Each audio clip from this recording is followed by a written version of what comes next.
No, I never got Minish Cap. That was before Minish Cap came out. So good. I love Minish Cap. I played it on the 3DS because I got in the ambassador program. I snuck into the ambassador program. You fancy like they lowered the price, you know, from $250 to $180, and everybody who bought it at $250 got the ambassador program, so they got all those free games. Walmart lowered the price by accident a week early. Oh. So I bought it at Walmart for the lower price and got on the ambassador program. Love. The world is in your favor. I know. If I had that kind of luck on a regular basis, I'd be a millionaire. I'd be doing so good. And that's why you're so full of yourself. Oh, now it all makes sense now. It all. Let's add it up. Full circle there. The universe just works in my favor for stupid crap that doesn't matter.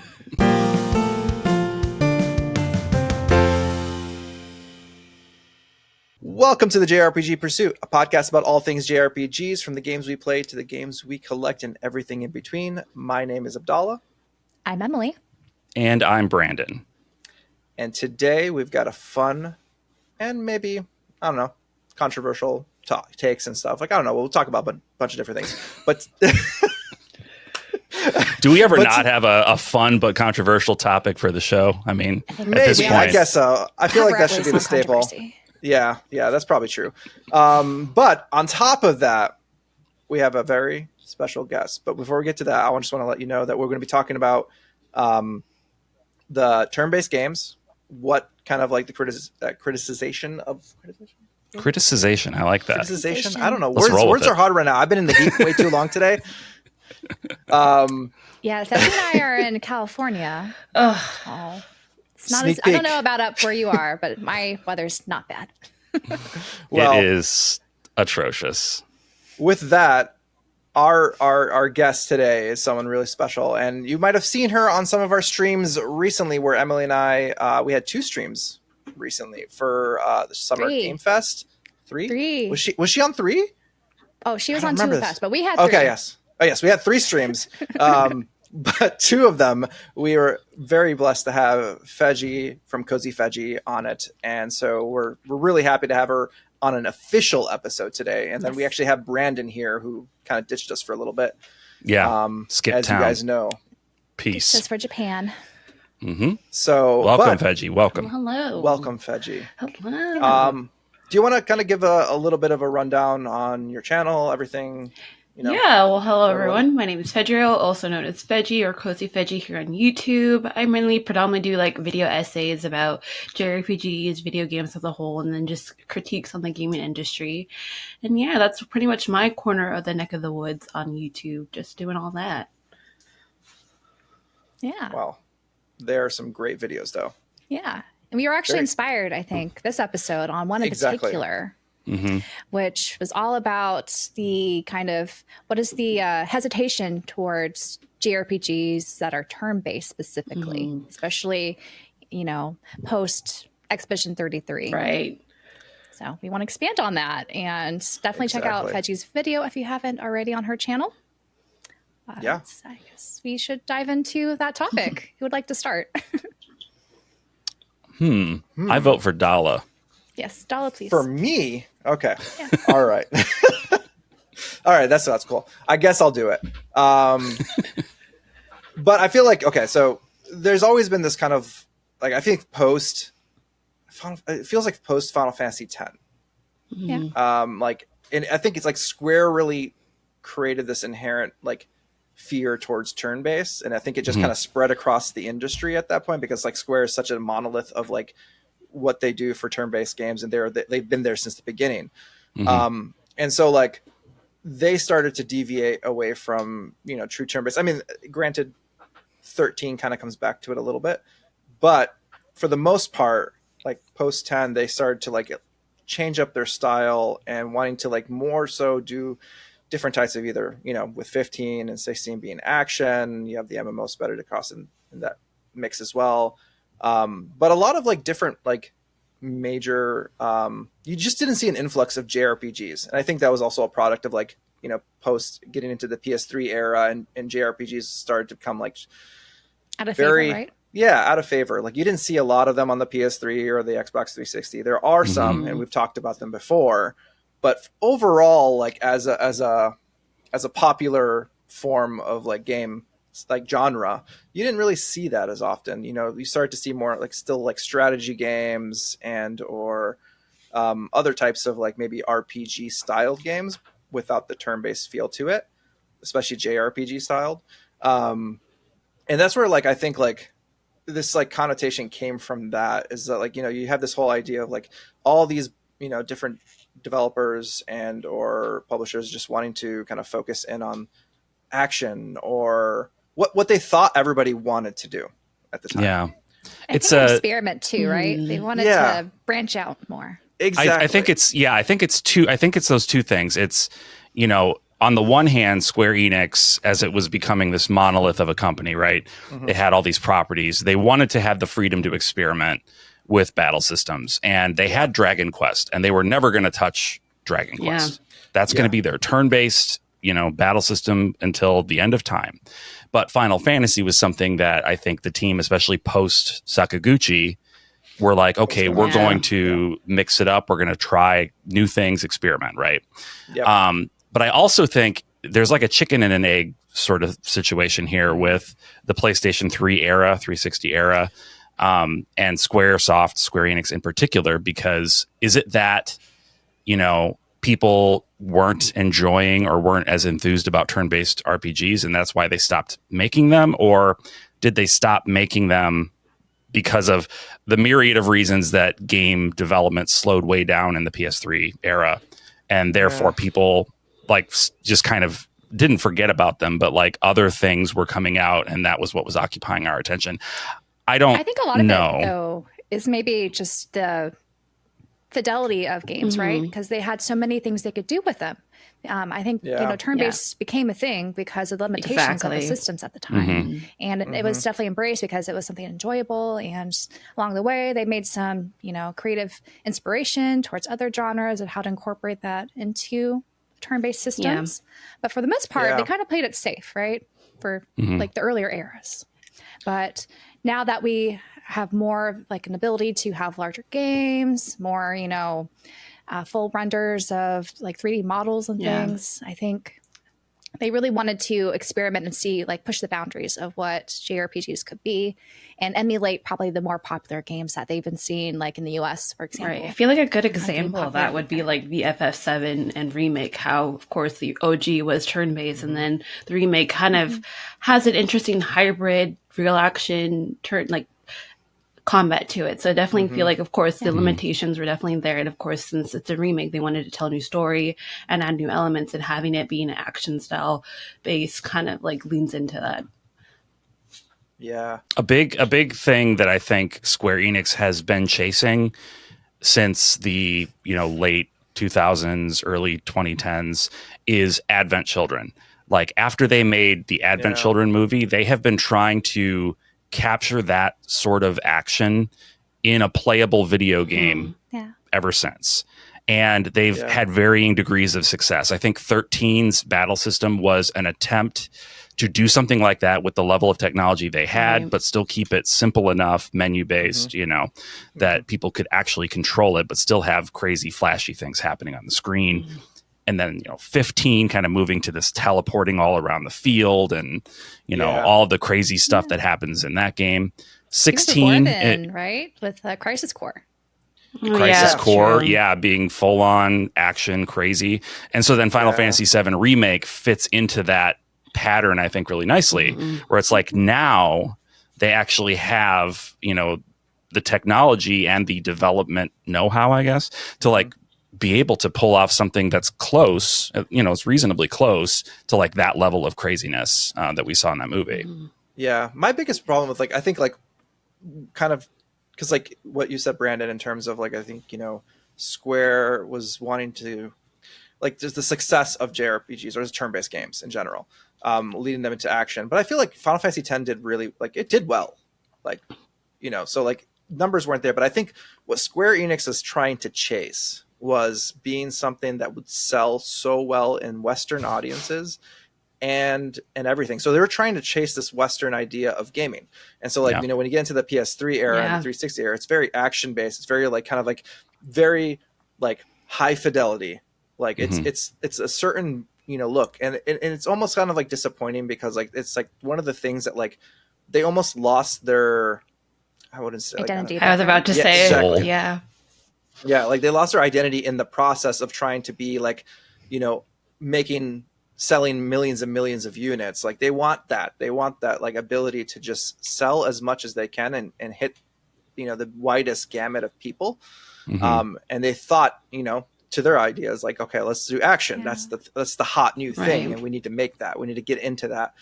And so, and that's where you got to see like things like, Persona 5 coming out, and it's like hitting that market of people who have been wanting that. Right.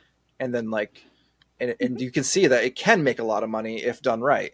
And I think, I'm just wondering, some of it has to do with the desires of the devs themselves, who also want to capture, that fantasy of having like basically advent children into a playable game, or is it trying to appease the shareholders who are, they're looking for the money? I trying to capture that Western I think appeal. that the truth is like we've triangulated the truth, right? Like it's in there, it's within there. I think for sure the developers, right? Like I mentioned, like after Sakaguchi left around 10, I think they maybe felt a certain degree of freedom that they didn't before. Not that Sakaguchi was bad or like some kind of like domineering tyrant. Yeah. But, when the head of this series that has been going on for so long leaves, suddenly it's like, okay, anything can happen. And so they made an MMO, for crying out loud. And they wanted also just show they could do it, right? Like I could have my own spin and, make it as big of a success, but not copy, the laid out path from the predecessor. Yeah. I feel like Sakaguchi was like the Miyamoto in like a more, like he had a very rigid idea of like how Final Fantasy needed to be. And that was his idea of it. Like he does branch out and do things, but like it was hard to, it's like the whiplash of being able, all of a sudden they have all this freedom. So they just like went to the other side of the spectrum completely. So and like, no battle system has been the same between two Final Fantasy games since 10. Yeah. So it's been just like, hit or miss. They've been throwing things at the wall and seeing what sticks. And it's just been constant like shifts every time. So like, it's like they lost the person who kind of was like guiding light of like, okay, let's do it this way. And then now you probably have too many cooks in the kitchen trying to do different things. And there was just, I'm just wondering if they're, setting up Final Fantasy to be too experimental and then leaning back on that AA titles that they have on the side to have that more traditional experience. But given, the recent, trajectory that Square Enix has laid out in their kind of roadmap, it sounds like they're going to be doing less of that and just really focusing on just a few select IPs, which I'm a little bit hesitant. Yeah, I feel you, because the AA titles, honestly, for me, have been carrying a lot of Square Enix, to be honest, in terms of creativity, story, combat, gameplay. Because I feel like Final Fantasy is just in a weird place right now, because it's such a huge IP. Of course, they want to experiment, but also at the same time appease to the fan base that they've had for decades. It's just like, I don't know what to expect from their new titles going on forward, because they have so much riding on the line for them now. Yeah. And it sucks because like it seems like they redesign their engine per game. Every time. They finally are using a standard engine with 16. Finally, after all these years. They made the most expensive game engine like in the world for 15, and then they used it for nothing. Yeah. Well, did they use it for Forspoken? And that was 13 too. Maybe they make an 13 as well. Yeah. And that's been what they've been doing. And that's why these games cost so much. And that's why they're always a sales disappointment, because there's no way they can recoup the money from that.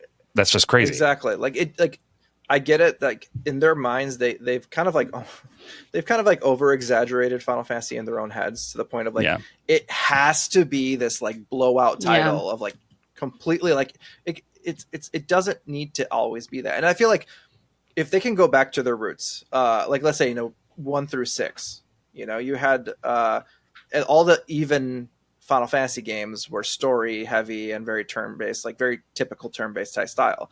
And then you had like the odd numbers that were kind of more experimentally, like, more like, I would say more combat centric. Yeah, Right. gameplay focus for sure. Gameplay focus. So like they can do that from the perspective of like maybe like they can shift back and forth from like different concepts, but like at least stay true to like at least, you know, more traditional style or very like heavy like final what people envision Final Fantasy should be for at least, you know, certain entries in the series. So they always have something to expect.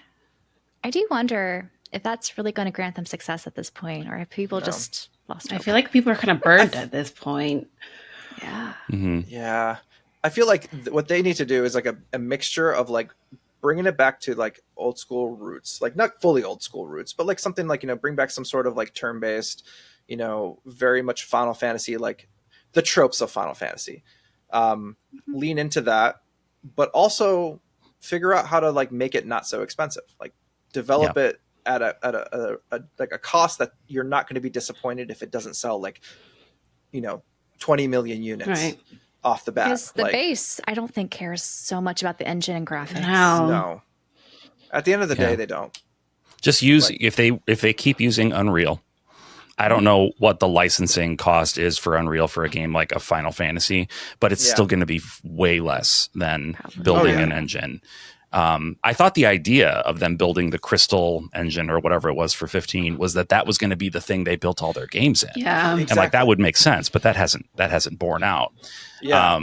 So yeah, I think it's worth mentioning because this news just came out pretty recently as of the recording of this podcast that Square Enix has said, I think it was in a shareholder in response to a shareholder question asking about Clair Obscur, and they've said that they consider that command-based style of game to be their heritage, and it sounds like they're at least open to bringing that back to a major franchise. And that's the other side of this, right? Like we started to talk about the AA games, your Bravely Defaults, your Octopath Travelers, etc.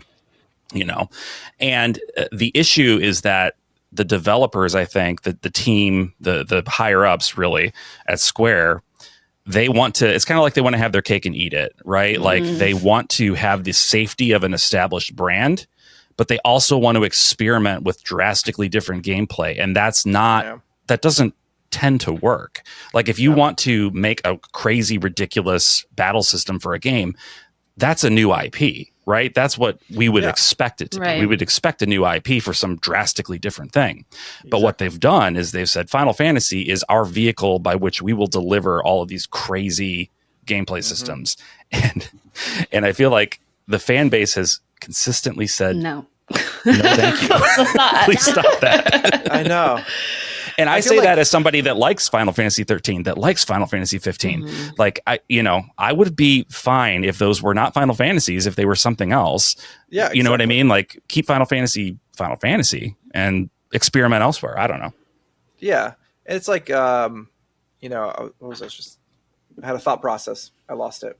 It's gone. No, it's gone. It's out. It was right there, and it just. Final Fantasy to me is such an interesting series because I've been working my way backwards actually. So I started off with 16 and then I worked my way down. I think I'm at 12 right now, and I've like watched like a family friend play 10, so I know like the story and like the combat of that. But it is really interesting to see how essentially really since 10 each system in terms of play style has been drastically different. Each title, you never know what you're. There's no really sense of consistency. I feel like with the franchise anymore. Right. Yep. Nope. Yep. Just containing Final Fantasy in the name. Yeah. That's it. Yeah. The first 9 Final Fantasies are Chocobos. they're by no means the same. Yeah. Right. They're by no means identical, but they have a core foundation that is similar, that is familiar, and they build systems on top of it. And that was working great for 9 games. 10 changed it up. Like they went back to a more traditional turn-based style, which was fine. It was still in the ballpark, right? Yeah. I don't think anybody felt like 10 was such a drastic departure. I remember that the lack of ATB being a newsworthy item, but I don't think people were upset about it, right? No. I think with the new graphics, like it makes sense to kind of, not go too far away from the norm. And so kind of scaling back with that combat system, but introducing a different graphical approach. You can see why that was maybe the choice then. And it worked really well. Yeah. Yeah. I think they fell in the same problem that Sony's had in general, is they were chasing this like idea, like them chasing the idea of like a Fortnite success. Exactly. They're trying to like, you know, all of these like Fortnite / like looter shooter type things. Like they've been trying to chase that for so long, and the shareholders want to see that money come in from those kind of games, and it's to the detriment of their like strategy. It's like they should, you know, they need to look to the future of like what their brand is and how they need to like cater to their fans, because at the end of the day, their fans is what's going to bring them money. Yeah. Because I think looking out to the successful other games, it's really backwards looking and not forwards looking, which, you know, businesses should be doing. Exactly. And I think that's the problem once you get into AAA stage. Like, they don't have the money for that. Like, they're too ingrained into like shareholder situations and stuff like that. Totally. And I think we've talked a lot about, you know, company wise, like why are they afraid maybe to touch the turn-based systems? How about other players? Because I think part of the conversation that Feji did in her video about, you know, the hesitancy towards getting into JRPGs and with turn-based systems has really been just exasperated, you know, with Clerics Sphere doing so well and doing a twist on the turn-based genre. And a lot of people are saying, why are not more JRPGs doing a twist on the turn-based style? Because they didn't realize this has been a thing. It just hasn't, you know, reached media heights, I think. I feel like JRPGs and just the turn-based genre is, I feel like it's becoming a more like in a renaissance era, I feel like. And I feel like more people who aren't playing the genre are playing it now more than ever. And so, of course, there's going to be the gripes or little twists that they're going to add to the turn-based combat to lure in those new fans. And I feel like that's what Expedition 33 did so well, is that it literally, you can tell the love in that game by the developers because they've grown up with us playing games that we mentioned here before. And it definitely shows in Expedition 33 and how they embellish on the combat and make it more consumable or accessible for everyone who is are into games now. Totally. And also like the parry and blocks or dodge system, it's not new. Exactly. Like we had that in the Paper Mario series, right? And Legend of Dragoon. It's just, I feel like the artistic flair that Expedition 33 is also made what made a lot of people kind of turn heads. Like, oh, let's give JRPGs a try again. Because this looks new and cool. Right. It's very flashy looking. The aesthetic is very pleasing. It looks really fun when the attacks are happening. It's all like this. Like, it's just so, everything's popping out. And they didn't actually, you know, being an indie game, they didn't put that much money into, like, it looks really good from a graphical perspective and still probably nowhere near as expensive as a Final Fantasy game. It's a fraction of the budget. How much Microsoft gave them? I haven't looked into specifically. I'm sure they gave them a substantial amount, but it's still going to be just a fraction. It's not as much as very slightly, That's true for sure. I think what Feji said is a key to this too, which is that these developers in these indie studios or smaller studios grew up playing these games, right? So they are starting with the core of having played and experienced and enjoyed those games when they were younger. And then they learned the art of game development, and they're bringing their life experiences and their ideas, and they're making turn-based games that are unique and have systems that we haven't seen implemented in the way that they are implementing them. Because they're just, and it's like, at the same time, it's like these developers who have been in the game making video games for decades, I understand why they might be like, I've made a million turn-based games. I would like to make a different kind of game now. Like, that's understandable. That's acceptable. Yep. But I'm glad that there is this contingent of, like, you know, new developers that are coming up with these cool ideas for this, because it is something that a lot of us obviously still really enjoy. Oh yeah.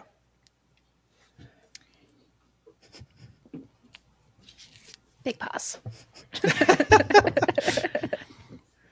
But yeah, I think with Expedition 33, it's just really, I think, has now exasperated the whole idea of, like, I think it's putting a lot of pressure on these big developers now, especially like Square and stuff like that, to the point, like, they're even breaking it up in the shareholder, like Branden said, the shareholder meter. And it's like, it has ruffled that many feathers in those areas to say, like, hey, if they can make that much money or sell this many games using $50. combat, $50, and they're successful, and they probably spent half as much as money as we did on building this, like, why aren't we doing this? And so, like, I'm interested to see what Square does next, and how the aftermath of this experiment with Expedition 33 that has caused them.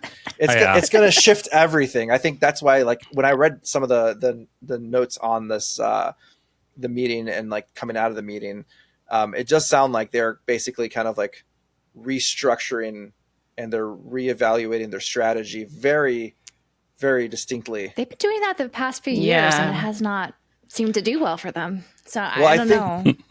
I think it's going to take time for that restructure to actually happen, because just game development takes 3 years forever before they tackle the big IPs again. Yeah. So I think like to the point where like I think everything is just kind of almost maybe not fully restarted, but whatever they were working on, they might have like maybe backtracked a little bit, and we're just like maybe we need to look. Let's not make closely. Dragon Quest action based and mature. Maybe they were. Maybe that's God. We'll see. Like that's probably like it's terrifying to think about it, but like that's why we probably haven't heard of Dragon Quest 12 for so long. Like, slam on the brakes, guys. We immediately regret this decision. We need to go back to the drawing board. You know, I wonder. So, chasing the success of Clair Obscur, this makes me think of when Stardew Valley came out and was this monumental success, and everybody was playing Stardew Valley, right? Like my wife, who doesn't play very many video games at all, put like 30 or 40 hours, which for her is immense, into Stardew Valley. Everybody was playing Stardew Valley, and when that success was apparent, game studios were like, hang on, everybody, we need to start doing this right now.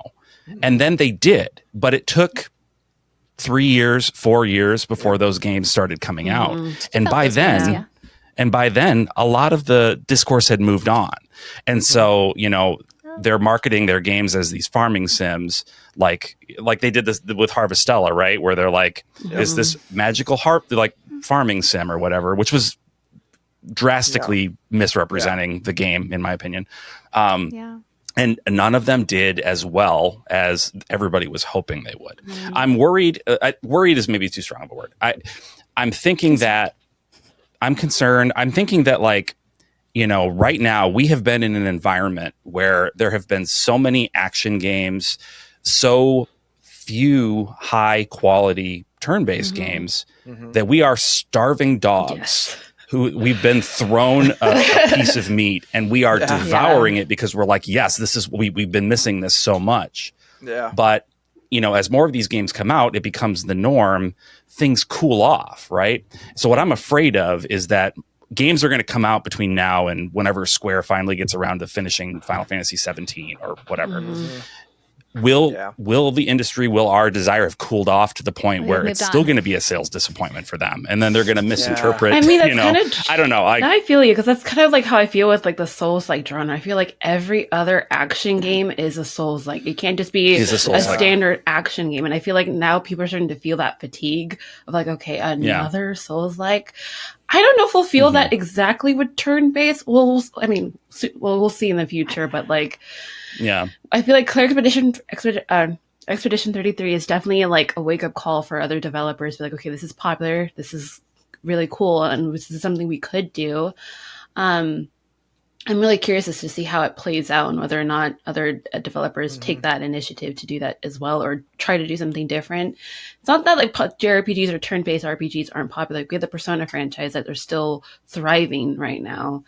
And so it's really interesting to see how that plays out in the future. But I don't know if turn-based, I definitely think we'll see a resurgence, but I don't know if it'll be as played out, hopefully. Cross my fingers. Hopefully. Yeah. Well, if they tackle it like the old days where like you had a bunch of turn-based games, but each one kind of played slightly like different. Had its own, yeah, they like put their spin on turn-based is going to be key. If every developer starts putting out a turn-based RPG with dodge and parry mechanics, that's going to get old real fast. That's the new Souls of RPGs. Yeah. It's the new Souls. I know. And we don't need any more Souls. Like I'm good. I am tapped out. It's like between that and roguelites and Metrovanias, they're just like fully played out across the scene. Just the influx of them. It's like you get choice paralysis with all the different ones that are out there. For sure. But also one RPG that won RPG of the Year last year had a new, or technically they weren't the ones to start it, but they had, the action with the turn-based structure. So I'm wondering if we're going to see more games like that, like the Trails series. Metaphor too has kind of gone in that direction, because I feel like that Honestly, hasn't been talked up as much compared to the whole parry and dodge mechanics that Expedition 33 had. But it was different. It was new. Yeah. Honestly, I like that more. Yeah. I love it so much. I do too. Yeah, like I love it so I much. prefer that. Especially it's the how best of both Daybreak worlds. 2 did it. I really enjoyed Exactly. Yeah. Because it like takes away from the grindiness or the feeling of going through a dungeon. It makes it a lot easier, a lot faster. You don't get this like, because you just get stuck in battle after battle. Yeah. It just gets Get exhausting. tedious. It's a little repetitive. Yeah. So it takes away the tedious nature of that part of JRPGs, but then also lets you still play turn-based when you're dealing with, like, let's say, a boss or anything like that. It's optimal. Right. Yeah. So please, developers, be inspired by Yes. Metaphor and Trails. I would Play Trails. Play Trails. Especially Trails. Metaphor is good, but it's still like not quite. The Trails implementation is my favorite. Yeah. Yes, I totally agree. It's just more people have probably played Metaphor. That's why I brought it That's up, true. because it did win. Yeah. True. It did. RPG of the Year. And also, if we go back to the previous years, right, with Baldur's Gate 3. Oh, yeah. I'm curious if, more JRPGs are going to be inspired by that Western, CRPG kind of, flair. Yeah. Baldur's Gate was such a what's an anomaly? Yeah. It was just such a, even though it was a turn-based and it's a Western style RPG, I think it's just because you can tell the developers really cared about that game. And of course, the story in that was really, really good. So, I don't know, when you put in the care and you actually take the time to respect your players too, obviously you're going to get a good game.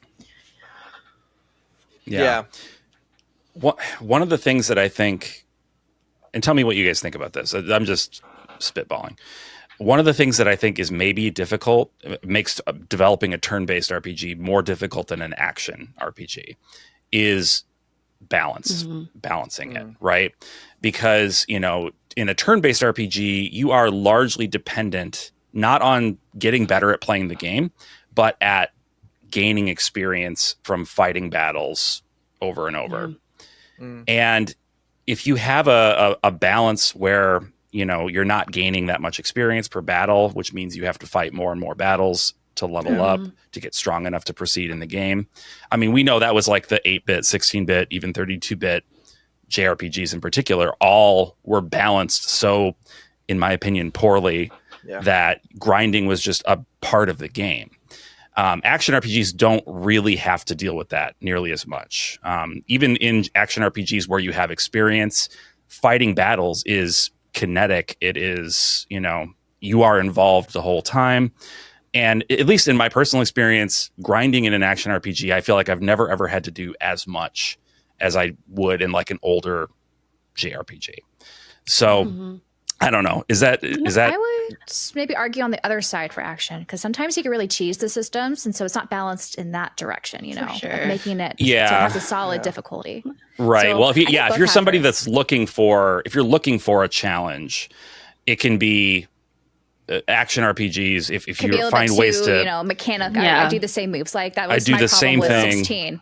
I would just go through the same exactly. Right. I feel like I did fine. Yeah, for action-based combat, but like you could be like, if I myself feel passive in that kind of, and for my opinion, just very passive in nature, I could just kind of mindlessly okay, just hack away through whatever I need to get to this boss or whatever. I feel button mash exactly. So I just feel like with turn-based, I feel like I'm more intentional with my decisions and how I build my characters or what weapons I want to use. I feel like action, just put on whatever weapon I can get, the best whatever, and then just hack away through and I'll be good.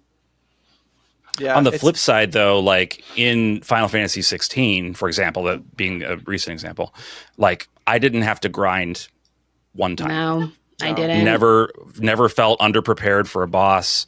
Yeah. Never felt, you know what I mean? Yeah. So, it's the good and the bad, but totally. Personally, so balancing an action RPG obviously is its own challenge because it's much more mechanic based than it is experience distribution based. They have to take into account, I think, people's skill level too. Yeah. Skill levels, not necessarily you need in a turn base other than strategic thinking. Yeah. if you will, Yeah. or experience, maybe. I don't know. It also depends on the action RPG, because like you have Yeah. things like, I remember, when I was playing Star Ocean 3 back in the day, it was a product of the time. Tri-Ace was always kind of a little rough. I think I talked about it with Kevin on his podcast, but like Tri-Ace was like very, like they made things super difficult sometimes and meandering in terms of that. And even if you had skill in terms of action, like your attacks won't be very powerful. So you get yourself handed to you. Star Ocean and I would say the Tales of franchise are kind of interesting in that they are action RPGs that are structured and formatted like turn-based. Yeah. So they have all the downsides of turn-based while still being action RPGs. So yeah, but you're right. That is no. But like, no, I love Star Ocean. I love Tales. I'm just saying, like, I love like me a good grind session. So like I don't mind, because like that's when I can turn off my brain a little bit, just kind of do that and become OP and have fun with it. But I can see like, the way like you were talking about with Final Fantasy 16 is like it was perfectly paced in terms of like, you'd get like, because you just kind of get through one dungeon area, and by the time you got to the boss, you were strong enough. To deal with that boss. You never had to go back and just grind through things or do things like that. So like, yeah. Do you guys think this is more just an artifact of time? Because I do feel like they usually, make grinding more of a thing in the past than currently. And even when we have like, remasters of some of the classic JRPGs, they have, quality of life, auto battle and triple speed stuff just to make the grind, not as much of a grind. Yeah, I'm not gonna lie. I used to hate grinding with every bane of my existence. Oh God, it's just like I'd rather not. But like as I've gotten older and I don't have that much time in the world, I don't mind a grinding session here and there. Yeah. I don't think it's as frequent. Like at least with the newer titles that I've experienced, I can't think of a new game I had to just grind for hours.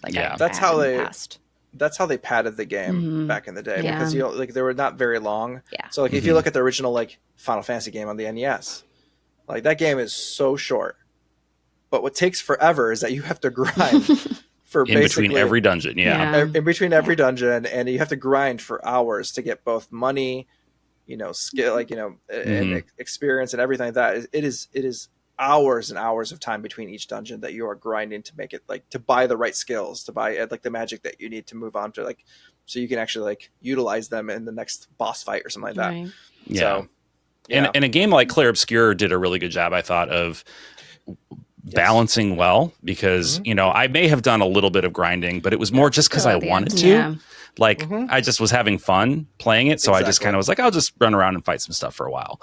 It didn't ever feel like I needed to. Right. I felt like when I lost a fight, because I was just sailing so quickly to finish before I left for my trip. And so I didn't experience everything. And when I hit the final boss, I was like, oh, great.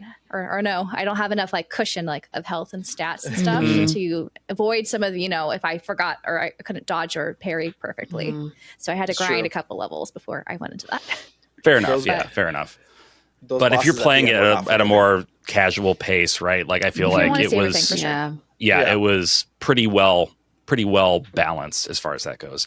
So, I mean, that's another thing like that works in its favor, right? Because grinding is almost, even for people that like grinding, I feel like we can say, I understand why it's sort of a universally disliked thing. Like I get it. Even if I do occasionally also like to shut my brain off and sit there with my Portal or my Switch on the couch and just like grind out while I'm watching The Office or something, Exactly. I think a lot of people have made that kind of a very like a therapeutic session. Yeah. Like if they watch a streamer, they usually grind on their game while they're playing a game too, or having the TV on, or if you're like in the company of family members and maybe they're having a conversation, you could kind of participate, but also play your game at the same time. Exactly. Like, I don't think there's that many games nowadays where grinding is crucial, but some people just do it for fun or as a way to just overlevel their characters because they can.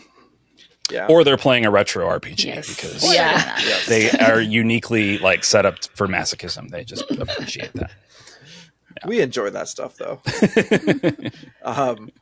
But yeah, I feel like the grinding, I think nowadays have gone, and plus games, I feel like with the different level, like, difficulty levels, Yes. if you don't want to grind, or if you get to a point where you're stuck because you need to grind 10 more levels to get, but you don't want to do it, you can just drop it down turn that to knob easy down. and get through it. So like there's more options nowadays that there weren't back then. Like you had to grind for the difficulty level, was the grinding process.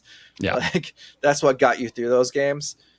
There's more games than ever now as competitions, so I think a lot of developers keep that in mind and don't make mandatory grinding sessions a thing, because people are just going to drop their game and go to something else. Yeah, a lot of indie JRPGs are like that too. They're very they're not grindy. Like you don't play like Sea of short, Stars, compact experiences. Yeah, Sea of Stars, Chained Echoes, those games, like they're very much like you just play through it and you don't like go out of your way to grind at all, and you're just fine. Yeah, Trails is the same. Like you can't even really grind unless you're trying to get, the Sephiroth or whatever. Yeah. Yeah, unless you're trying to get the You don't really get experience if you're over leveled. Exactly. Like those that's also like when they do that. Like a lot of developers end up doing that where like you hit a threshold and it just it kind of then grinding there's like forward. There's the plateaus after exactly. some time. Or they could go full evil chaotic like Square did with Final Fantasy VIII and have the enemies just level up with you. So like leveling up is a detriment. That's true. Like you don't want to level up in that game because the enemies just get so much harder. That's brutal. Awakening. Right. They're punishing you. That was a rude awakening as a kid. When I first realized that was the case, when I didn't know that when I first played Final Fantasy VIII. So like I was like leveling and I was getting my butt. Like, why is this getting so much harder? I know, it's like awful. it's only 1,000 experience to gain every level, so it's not like the number of experience you need gets increased as you level up. It's always the same number. So exactly, and so like I was like, it took a while until I had to like look it up, and I realized I'm like, oh wait, I've been doing this all wrong.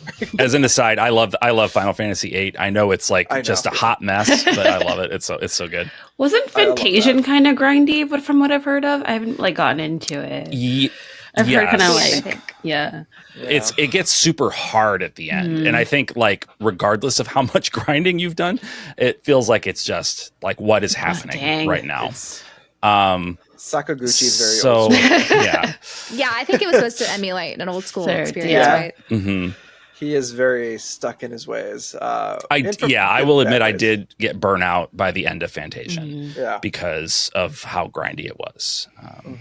Which, I was sad that I had to end on that note, but it's a great game otherwise. But yeah. They added a difficulty level. I saw for the new release, and I was like, "Oh, thank God!" They added a harder difficulty level. Like you thought you were having fun, just you wait. Just wait. Sakaguchi-san will punish you. Sakaguchi-san was just like, "I heard you guys, and I'm here to help you. Here's a harder mode." So, do you guys have any ideas of what the future of turn-based RPGs may implement? Like if there's some sort of mechanic that maybe is underutilized, do you like to see more of that we haven't talked about yet? That's a good question.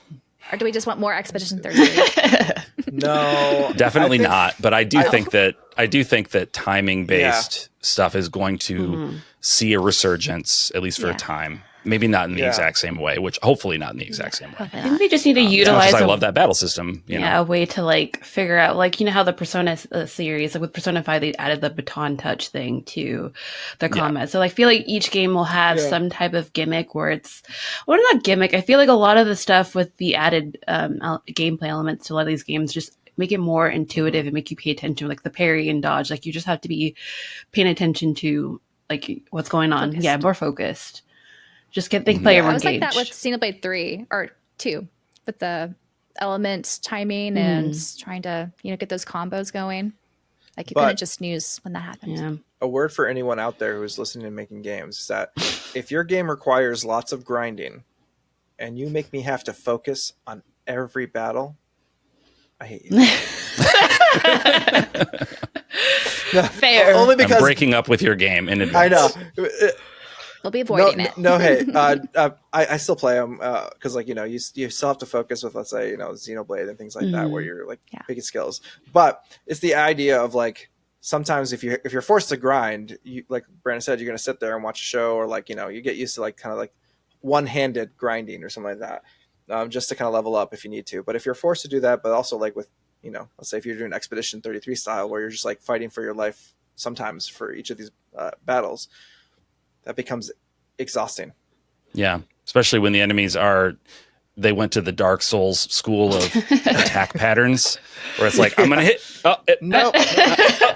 Just like that video where they had the guy. Yeah.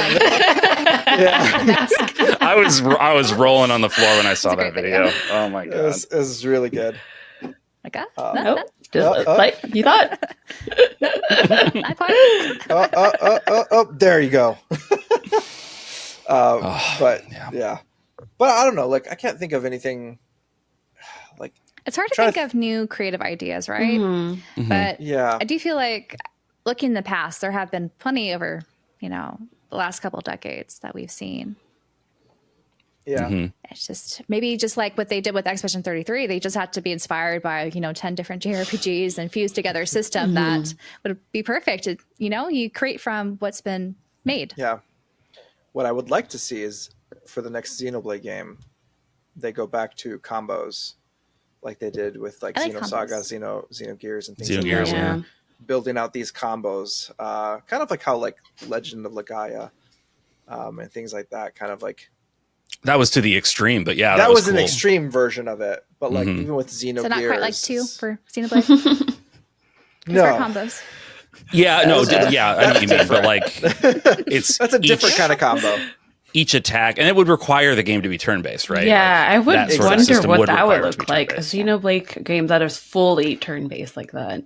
That would be interesting. I would love to see that. I don't know if Takahashi-san's going to do that. Why not? Well, Blade might be over. Like there may be a new Xeno or that fantasy game that they're working on. Who knows? Right. Yeah. So it could be that a new name even gives them the freedom to they're forward thinking. They're probably thinking, yes, turn-based. Yes. They were already on it because they are the wizards of the video game world right now. Honestly. Yeah. They've got the little like Palantral, like the Lord of the Rings. I'm sorry. Oh. the orb that Saruman. That was a really good analogy. Yeah. That was a good analogy until you didn't know how to say it. It's called the Palantir. It's so funny. I don't know. Like, I haven't seen the Lord of the Rings movies in 20 years. Yeah, it's been a hot minute. But it's so funny that you talk about that thing because literally today, I had to pull a clip from a Lord of the Rings trailer for a video I'm working on, and that was the clip. Like, that was it. Is him going to that thing? Like, I haven't. That's hilarious. I don't know. The universe is weird. The wavelength. We're just going to save win links. It is a Palantir, so I was right. Okay. Palantir. Noted. But yeah, they kind of have one, and they're kind of just like sensing what's to come or what needs to happen. Got their feelers out. Yeah. Yep. But I don't know. Like, what do you guys take on what's your feel versus like action versus turn-based? What's your preference? What do you guys like? Preference. Yeah, I don't know if I have a preference. I feel like lately I've been playing more. Yeah, I've been playing a lot of Trails, so like I'm probably more biased to turn-based. Yeah. Well, just wait till you get to Daybreak. Yes. Then you'll have some action there. But the best of both worlds. Yes. Yeah. I feel like I lately have been a little more leaning towards action. Mm-hmm. Just with the caveat that I'm talking about modern games like East 10 and Final Fantasy 7 Rebirth. Like it's so much more interesting to me than like say Final Fantasy 16, where I'm literally holding down R2 or whatever and hitting the face buttons to go through my moves one after the other, and then switching to the next set and going through the moves one after the other. It's if it's a well done battle system, then I lean a little more towards action lately. But I fully expect that will change like over time because it has before. Yeah. I'll get you into Digimon Time Stranger. I'm actually like you guys. I don't know. I'm like Digimon. That's a thing for babies. And then I'm watching the stuff, and I'm like, oh, this is pretty cool. I know. I'm kind of on the same. Like, yeah, it looks really good. The new game looks really good. What's it called? Come to the Digi side. Time Stranger. Time Stranger. Digimon's Colors Time Stranger. Like I'm looking at it, I'm like, yeah, okay, No. all right. I Looks mean, like a cool stuff. Also, if you Bring want to play, back monster taming RPGs. if you want to play Yes, that are good. Cyber Sleuth, if you want to play Cyber Sleuth, it is right now on the eShop, $4.99. Oh, I have I it. know the I have sales them right both. now are deadly. They're deadly. I know. I picked them up one year at Midwest Gaming Classic for Yeah. cheap because I was like, why not They're JRPG? fun. And they're great on the Switch specifically because it helps Yeah. with the evolving systems. Oh, right. Oh, is it better? I think I got it on PS4. It's fine. The Switch one has It both lets the you, games. if It's you the want to complete evolve too. your Digimon into more powerful Digimon, you could just let it sit overnight Aw, and do its that's thing. cute. Whereas you can't do it on the other systems. Aw. Tricky wiki. So the Switch version's the Exactly. good one to go. Noted. I think Exactly. so. And Plus it has, the eShop is cheap. I think it's less than $5 right now. Yeah, I or have Steam. if you Digimon have Steam Deck. Survive. I can see I have Digimon Survive. I on have the that. Switch, That's but on my list to play this summer. I need to play it still. I haven't touched still it. need to play that. I might know. make that my visual novel that I start getting back into visual novels with. Yes. Well, it's Really? good. It's a hybrid experience because it does have strategy, RPG It does have elements. strategy. Kind of similar Although I to should it's really probably do dark. 100 line, shouldn't I? You should, but it's also like That a one's really 100-hour long. game. yeah, with the one's super 100 long. endings. That's crazy. You don't have to do them all, but that's, That's a lot wild. Yeah, it's I'm a gonna do long them one. all. That's a commitment, man. I would wait. Actually, they're supposed to patch it to make it a little bit easier, I think, to do all 100. Oh, I'd wait for okay. the patch. Okay. Oh, wait. Yeah, I'll wait for Since I haven't started it, I can just wait. Yeah, they're adding some, I think, quality of life features to it. Nice. Does that have a physical version for that game? It does. Okay, cool. Yes, it does. And there's a limited thing if you want the whole like big box thing. Nice. I broke my rule about not Let's getting do it on limited Marvelous. editions for anything except Xeno and Trails. No, what and was I it? Got the You broke. limited. Dang. Yeah. Got the 100 line. I mean, it's small. It's not like a giant collector set or anything, but Yeah. I know I missed it on the Trails in the Sky one, and I'm really bummed. Ugh. Oh, I know. there's stuff you can get. You can import. I know Emily's getting like the bracer pack from Japan. nice.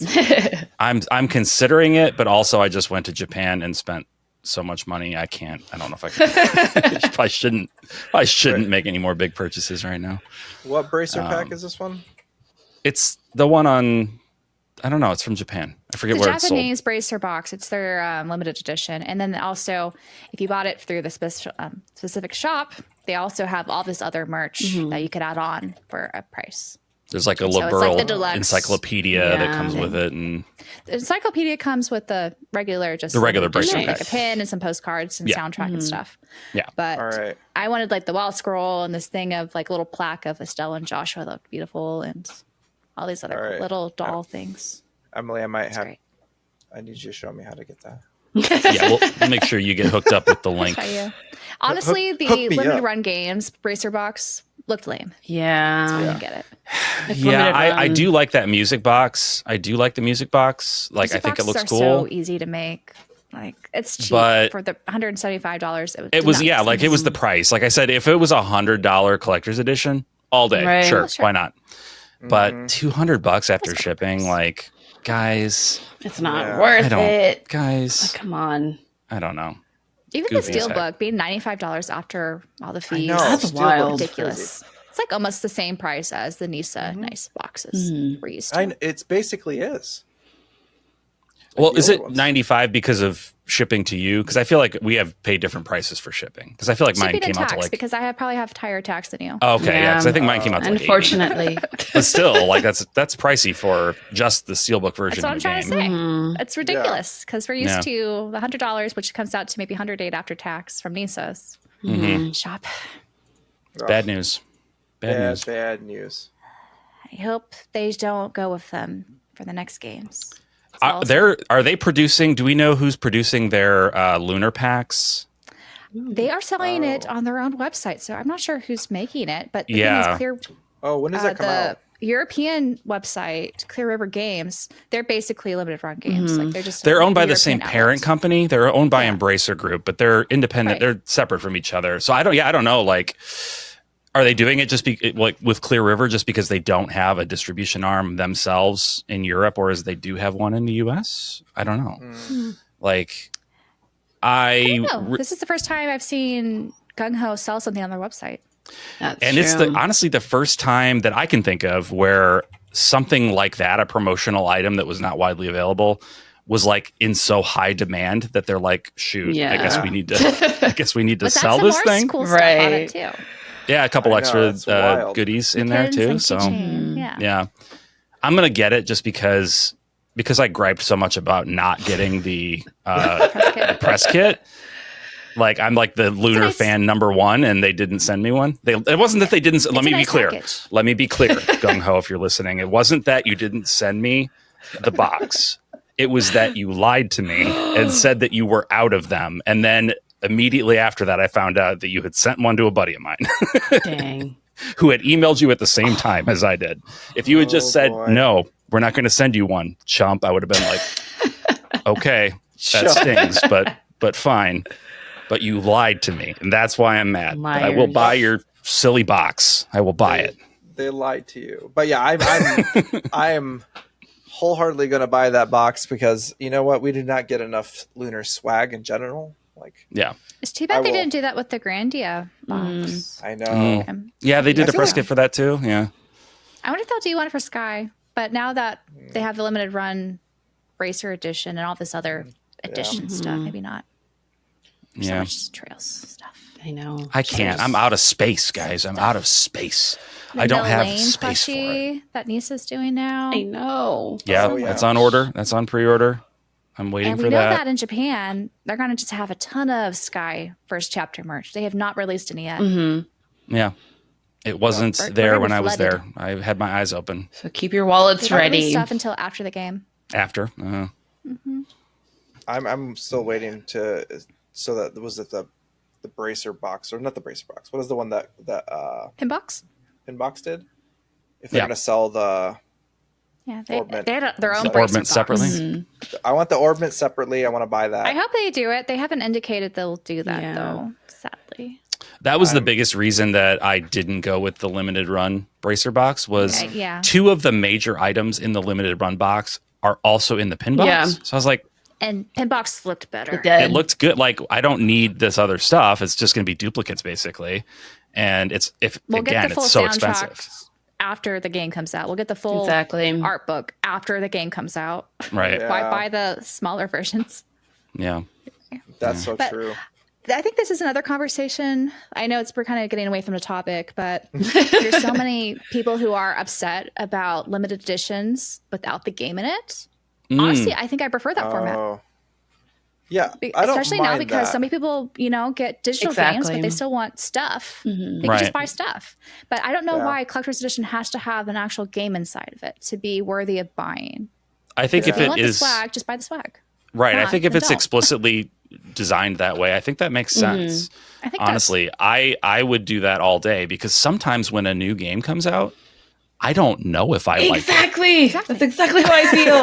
Like, I don't want to waste money on a collector's edition if I don't even know if I like it. It would be a bummer if I just had this honking thing just collecting dust. I'm like, I don't even like this game anymore. I don't want FOMO driving me to buy it before I know. Exactly. Yeah. That used to be a bigger problem for me was the FOMO. I have the freaking Summon Night 6 collector's edition. It's this giant box. No. Like I don't want it. I don't want this thing. No. And I FOMO bought it because I was like, well, I'm a collector. I need collector's editions. It has my name right on it. I'm collector, and it's a collector's edition. So I'm all for it. I'm sorry, to the people that are mad about it. Yeah.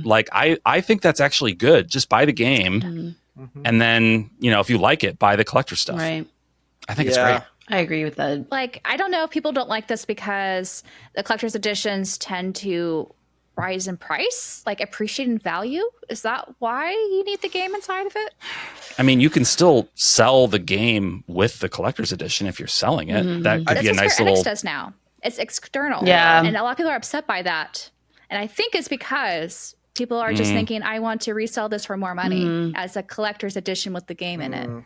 Yeah. Well, then it's not for you guys. Exactly. It's not for you. Go not for you. Go trade ETFs. Don't trade go short some businesses. Like, let us have nice things. And I'm also all for just saying no to things if you don't want it. Like, you're not, like, some people have that, you're not like a true fan if you don't buy the collector's edition. No, you're not. That makes no sense. Has nothing to do with anything. Yeah. It has nothing to do with it. If you want the merch, great. If you think the merch looks cheap and you don't buy it, great. Also, if you think I'm not a fan, that's fine. Fine too. If you think I don't play games, that's fine too. Right. That's okay. Okay. We are fake gamers. It's all right. We're all fake Right. gamers here. We've talked about because, this. We're not good at yeah, games. for a variety of reasons, I'm sure of which you can fill in the blanks. Oh yeah. Anyway, it's been my gripe the last few weeks. Seeing this discourse. But at the end of the day, what's our next game we'll be buying? Will it be turn-based or action? Ooh. Ooh. What's do you on guys- the list? What is on on your my list? list? Well, I still need to buy the coming out? Rido game, so that's not turn-based, so. No. Rido was Rido's action. action. It is, yeah, it's action. It's action. Yeah. It is, yeah. Yeah, it looks fun. And it looks like they improved a lot of their systems. Yeah, and 'cause they I've wanted to get the remastered. It's almost PS. And like a remake. I've heard it's not that long. That's good. I'm like, Yeah. oh, Beautiful. Yeah. glory. I wanted to get Thank the you. PS2 version of it, but that thing is way too expensive. I do have Buy the the PS2 remaster. version. Dang. I may get rid of it because now that the better You version's get the out. plush with I did not. Because I just Just really the- like Oh. the part. Though they're remaking it. I saw the Alice store is going to be reopened in the US. I have a feeling they're going to sell that plush or something similar. Yeah. Yeah, Yep. Well, no, I think I'm- by the time this episode's up, if that's true. or not. that's true. I'm trying to think of like, all right, so we were talking about this. Like the summer's pretty light. Pretty late. Yeah, we don't I'm have looking too forward much. to a non-JRPG, Ooh. the new AI game. Oh, yeah. Oh, yeah. That's the end No of July. sleep for Kaname Date. Yes, Yeah. that I'm looking forward Yeah. to. I need to that get too. into that series. It's so good. I recommend It's it. on so sale on good. the Steam, so I'm like, ooh, I think I might just cop it. Just- I might as yeah. well. How much is it on I Steam? think the first Jump one's on like it. $3. I'm like, I might as well. You got to do it. All right. Oh my That's the God. best It's so good. I know. I will. It's so That's good. the best It's so good. $3. These three were at fault, or if I do buy it. You're going to love it. If you hate it, we each owe you $1. Exactly. We'll all give you $1 if you hate it. This is your appearance fee. I am excited to play Quartet. Yes, that's Oh, that's coming out. Okay, Yeah. nice. That's- that's in in August, I August. believe. Yeah, so that's like a turn-based game. I'm looking forward to. That's going to be a classic experience. Shouldn't probably Yeah. be too long. And it's always good to see indie games be realized, instead of Yes. Yeah, fizzle The next- out or be ever on hiatus. I know. The next big one is probably Trails. Honestly, Yeah. Trails in the Sky. Sky first chapter. Yeah, Tactics. Oh yeah, tactics. Tactics. Yes, I'm looking forward. to I'm that. gonna get back into tactics. yes, I'm gonna pick that up as well. I'm excited Play by that. just the more story focused, having the performers Uh-huh. actually like voice. Yeah. voice actors that's Yeah, huge for me. 'cause it's a game that deserves that because it's so theatrical. Yep. Yeah. Yeah. And then there's the Digimon game and Pokemon Digimon. and Dragon Quest. Yes, Oh, that's yeah. true. When's that Trails fighting game? The Trails and East fighting game coming out? Is that still this year? Fall. I don't know when. They still have just They said don't fall. have Yeah, a- 'cause they they- don't have a date Yeah. for it. I'm, there's Pokemon, right? Yeah. I'm skeptical with that one. You're just in a Yeah. city. Yeah. Doing what? I don't know. I was skeptical though about East 9 just being in like one city, and I actually ended up really liking that. Yeah. So it's possible. But it is the Pokemon team. So, Right. Track record Like of not impressing. Yeah, I guess I could think of, the Battle City arc in Yu-Gi-Oh! Was fun, but Yeah. are they gonna I, do that but Pokemon? all I want is I don't mind if they have it in one city. It's just like I want the game to run, and I mean, granted, they're on the Switch too, so I guess like they can. I think it'll be fine on the Switch too. It'll- They've it'll already run fine. improved Scarlet and Violet. I just want it to look nice because like those like Violet and Scarlet, like sure, like it runs, as buttery smooth as it's going to be at this point, which is it's not bad, but It still feels those- kind of empty. the textures are so Yeah. non-existent and ugly. Kind of gets Play-Doh It just vibes. feels very empty. Yeah. It's a blob. Yeah, It does look like it just Play-Doh. looks like Play-Doh. You look at like when you're like on a mountain's hill, like or on like a cliff area, and you're looking across like the land, and it just looks sad. Like, the most like Sorry, I'm distracted. Did Lost Soul Aside get delayed, or is that still coming? I this think it's fall? That's still August, coming- right? That's August. It's still slated for August. Yeah, I don't know. we if haven't it's heard gonna come anything. out or not. I'm looking forward to that Okay. because that has been a game that's been like. because I think hyped that's up for a August while. 29th. I think so. Yeah, I think it was Yeah. originally supposed to come out in May, but then it got pushed to Maybe that's what I'm August. thinking Yeah. of. It got delayed Yeah. from May to August. Okay. Yeah, There's been a few pushbacks Yeah. over the years. With Trails that one too I'm being looking pushed forward to. because they want it to be on the Switch 2 cart, only for it not to be actually on the cart. And charge Yeah. $10 more. I'm God. wondering. fact I'm that- wondering if that's solely because of the Switch 2 version, or if it's Development. pressure from They from said it was Falcom to that like. reason. But I'm kind of I know, glad. but I'm wondering if like behind the scenes, like Falcom was like, "Can we give a little buffer to this big release Yeah. that's coming out in September?" You know, like give us I a think few it makes months. sense to have a buffer. Mhm. It made no sense that Yeah. they're back to back. Yeah. Yeah. yeah, that's. But it is kind of silly for them to push it and then not put it on the cart. Yeah, it's so crazy. Like I don't understand. I think that's just unfortunately the Yeah. reality of what we're going to see for the Switch 2, at least for the time Yeah. being, It's gonna be- the next couple of Yeah, years. that collection's gonna be real If people tiny. people have to buckle down and not buy the game on Switch 2. Yeah. And I know that think hurts. We've seen that so Yeah. far. With It seems like Yeah. it. Yes, it does seem like it. But we also like they can't buy it digitally and they can't buy the game key card. If they just are like, well, I don't want the game key card, I'll just buy it digitally. That's what they want you to do anyway. Mhm. Like then you're just You're actually still buying giving them for what they want. $10 more than the other platform. You're Exactly. still paying more for it, and you are still not getting anything physical. Yeah, so especially for Trails in specific. Like mhm. the fact that they're making you spend $10 more for a Switch 2 version, and the PS5 version is like, what is that logic? I wonder if this is don't- just timing. I think if they would have come out at the Yeah. same time, the PS5 version would have been more expensive. Mhm. But the question is, what is this artificial $10 increase? Yeah. Yeah, right. It makes What no is sense. it for? What's the $10 Like, increase for- doing? If it was like $10 more, but they were using the 64 gig cart and it was fully on the cart, I'd be like, that makes sense. Right. Makes That sense. makes total sense. But no. No. I am all for variable pricing for games if you are buying the actual physical game. Chrono Trigger was like $110 when it came out. And Wow. most Super Nintendo games weren't $110, right? So like I get like variable pricing. It makes sense. When a game Yeah. is that much bigger, costs that much more, that's fine. Mhm. That's fine. Charge more for it. Yeah. But when it's not, It's not fun. They There's just no have to think technology being about the used. sales, though. You know, Hmm. We'll see. Time will do they think they tell. could sell it for that? That's all it is, Yeah. right? They're just testing the waters, like stick the big toe in. Yeah. people gonna buy it? yeah, Falcom's getting a I'm little so greedy there. surprised with Nintendo specifically. Like, they charged with the bundle with the Switch 2, you could get Mario Kart for $50, but then there's an $80 or a $30 increase premium if you want the physical. Mhm.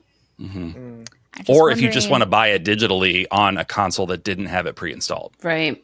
right? Because it's still $80, or is it $80 digitally, or is it I thought it 70? was $10 cheaper. Yeah, it's So $10 cheaper, I 70 think. digitally. So 70. Yeah. Man. So you're still getting a $20 premium if you didn't buy the pack in. That's Well, weird. Yeah. They I find want it to. so weird because they sold plenty of units. Mhm. I don't think they Yeah. needed to do that. I think Package. they want to Maybe it helps incentivize. spur some people to buy it, but I don't know. They want to incentivize. There's probably some sort of margin that's a little bit better with the combo pack or like the version with Mario Kart. So there's something in that, like in how they I think they kind just of really positioned wanted it. good sales Yeah. the first few days, and that That maybe too. helped. I don't Yeah. I know Emily didn't get one, but did you guys get the Switch 2 on launch? I have not. Not yet. I've Yeah, crafted them. Like I was. No, I'll tell you what corrupted me was that reveal, that Nintendo Direct where Yeah. they revealed everything. I was like, That's I can't, rough. like, I was so disappointed. And that's the rough thing because, like I've said on this show and other places, like I've always been an early adopter. Like I have so much fun. Mhm. Like it's fun for me to get the stuff early and to talk about it with people and to play. It's just fun, Mhm. even if there's not like the most compelling games on launch.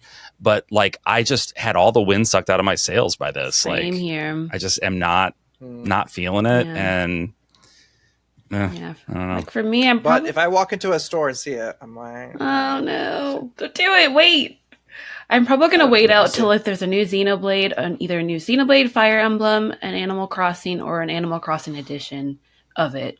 That's probably what's gonna be like the bite for me to like get it. Maybe this will be my first special edition console. Maybe I'll get enticed by some special edition Switch 2 You that said has before, something on I it. believe, on this podcast, you prefer the plain ones. I do, but you know, Was if that I'm just out of waiting, necessity because you bought it? I wouldn't say it's out of what I've said before is that like I wish that I could get a special edition console for a game that is already been out for a long time, so that I could be like, I love this game. It has stood the test of time. Like, no shade. I know you have the like Tears of the Kingdom Switch, right? Like, I don't think either of us are like that jazzed about Tears of the Kingdom as a game. Like, it's fine. We're just jazzed about Zelda. That's why I got it. Okay. But like for me, if I had gotten the Tears of the Kingdom Switch 2 or Switch, I'd have been, and then I ended up not liking Tears of the Kingdom. I'm like, darn. Right. Like, that's I feel kind of like the aesthetics or the design. And also, The design's like, nice. nowadays, so many people use, those stickers just to customize their own. Exactly. Like, look, And you if can you get- want to have like a Xenoblade one, you definitely can. And you can get there's customization options. People do it as a side hustle, you can go on Etsy or whatever and get stuff done. But we'll see. I don't know. We'll see. I'm not opposed to it if it's a good deal and it's for a game I'm excited about. I'm not against it. Yeah. And as someone who plays primarily in handheld, well, really it's 100% in handheld when it comes to the Switch. Same. I just want a better handheld experience. So I'm willing to wait for when the revised version comes out. Yeah. And like, I mean, I've talked about it before on the show, is that like I'm still rocking the OG, so it's a bit rough. You to are play in on need that of an one. update more than any of us, I think. Yeah. Because you have an OLED, Feji? Yeah, I have 3 of them. Yeah. Not 3 OLEDs, Okay. but 3 Switches. 3 Switches, yeah. I've got At like one my point- original At one point, my wife and I did have 3 Switches in the house, and like there are 2 of us. We have no children. Yeah. It's like, why do we have 3 Exactly. Switches? There's no reason Backup for it, just but in case. you never know. But the OLED is You never know. it's really nice. I also play predominantly handheld. The OLED is it's amazing. Yeah. And I like the light too. I love a light Switch too. It's an OLED screen. Oh, That'd they nice. should I have would done get that. I feel like that would have. I would get get that too. Yeah. I don't know if they're gonna do a Switch 2 Lite. It sold well, and they made so many different editions. They even made The one with Animal Zelda, Crossing. That's true. Animal Crossing Yeah. ones. Animal Crossing ones are very minimal in design. Yeah, they just put a Yeah. little. I would like to have more interesting designs overall. I feel like the Switch kind of dropped the ball compared to the 3DS. Yeah. And no I might end up Changeable buying faceplates 2 of or these. backplates. no if you customizable will. That'd be themes anymore. Like, come on. Like that would be huge. Yeah. Pretty nice. Mm-hmm. I do hear the Switch 2 Pro controller is slightly smaller than the first Pro controller. I've heard that, nice. and I've also heard that the D-pad is better. So that's It like is Yeah, much I better. heard that. my too. biggest complaint about the Switch Pro controller is that it is a garbage D-pad, and I don't understand how that's possible because Nintendo invented the D-pad. Like it is, I hate it. It's the mushiest thing in the world. It's Yeah. garbage. But I don't revel the idea of having had to deal with hand cramps playing on the Pro No, 2. especially for those action games that we might get eventually. Yes. Yeah. Yeah. I mean, to be realistic though, I will be playing PS5 and PC probably almost exclusively. Xenoblade, sure. Fire Emblem, Switch, for sure. I would say if there was hope for an Astral Chain 2, which I think the director just left Nintendo, right? Yeah. he did, Yeah. I think. Platinum Games. Yeah. I don't think that's going to I'm happen. pretty sure. Then that would be an action game I would buy on the Switch too. Same. I Yeah. don't know Honestly- what other action games I'd want other than Muso Zelda games. Unless Honestly, they, like drop the Astral random Chain, one. Astral Chain was developed by Platinum. Is it technically a Windows Nintendo It's exclusive to IP? Nintendo. Yeah. Is that like it's their IP? Because it hasn't been Yeah. ported to any other systems since, and it's been what 20 It's Yeah, stuck I'm just on the wondering. Switch. I'm just wondering if Nintendo actually owns Nintendo the on the IP. spine here. Okay. Oh yeah, they That's published usually it. a big Well, indicator. that's a good. Yeah, I mean they definitely published it. I'm just curious if they find. I don't think they're going to bring it out because look at Bayonetta. I guess that's been on PlayStations before, but I don't know. I think the third one I don't was. know. I think they funded it. I think the second one is the Nintendo funded, seal of approval. Yeah. I'm guessing they funded it. right? Yeah. Yeah. So who knows? But yeah, I feel It's you sad on 'cause, like, that. PS5 and Yeah. PC is probably my go-to for like now. Yeah, I have Steam Deck too, so I really just like mainly play on that. So Yeah, I don't Yeah. know for necessarily the target demographic for the Switch 2 right now, outside of being content creators and talking about it. exactly. And if we were really Yeah. into Mario Kart, then sure. Or the new DK Bonanza. That It looks looks cool. fun. I just don't need to play it now. So, sorry to jump back to the Astral Chain because I wanted to confirm this. It was originally, when it first came out, it was owned by Platinum Games. At some point after release, Nintendo purchased the IP. It is now their IP, so it's not going to come out early. Okay. Unless Nintendo wants I'm it to. surprised because it didn't sell gangbusters. Yeah. No, yeah. They must have liked what they saw enough to. It was good. I like the game. Yeah, it's a great game. It did not get as it needs more love, and I wish there would be an Astral Chain too, but I don't think there's. Yeah, like Emily said, I don't think there's gonna. Like Platinum's in a likely weird not. place. Platinum Well, is- boo to that. Yeah, Boo to Platinum's that. kind of Make like another one. Boom. I don't know They've that lost their so way. much. Yeah. They've lost. Yeah. They lost so many people. So many I people. know. Like, oh, it's gonna All the sad. good talents leaving, unfortunately. Yeah. But I mean, with Donkey Kong Bonanza coming out, which looks pretty fun. But I agree with you guys in terms of like my day to day. PS5, PC. Like I'm gonna be. That's where most of my third party is gonna fall. Like Yep. a lot of my third party If there's a physicals will be physical, on PS5. definitely. Yeah. If there's not, PC. Yeah. Why not? Why not? Yeah. Sometimes But both. yeah, I feel like we've been talking a ton about, the state of turn-based RPGs and all these other tangents about RPGs we love. We're going to take this conversation and continue it on our after show. You Yes. guys are the Pursuer level members, and you could hear more of us yapping and just having fun. We yap. We do. We will So, yap some more for you. Consider becoming a member and supporting us that way for extra content. And please check And out definitely- Cozy Feji. Yes. Check out Cozy Feji's channel. She covered similar topics that we talked about today and lots more. She does a lot of I great know. job, or a ton of like documentary kind of style content and very conversational based. So I think many of you guys would enjoy it if you haven't checked her out yet. Thank you Yeah, for we'll having have me. links in the description Yeah, for we'll throw y'all. links So in go the- down there and check it out. Yeah. Anything you're Exactly. working on, Feji, that you want to maybe tease to our audience? Ooh, actually, I'm working on a script right now about like found families in JRPGs. Ooh, So that's what I'm Very cool. working on. I like it. nice. Very cool. I'm excited. Okay. So stay tuned for that, everybody. Yeah. Well, we'll like to thank Feji again for joining us. Thank you, guys. And you guys for tuning in. And I guess see you we'll on catch the ya. after show if you are a member. Otherwise, until next week. Bye. Take care, everyone. Bye. Bye.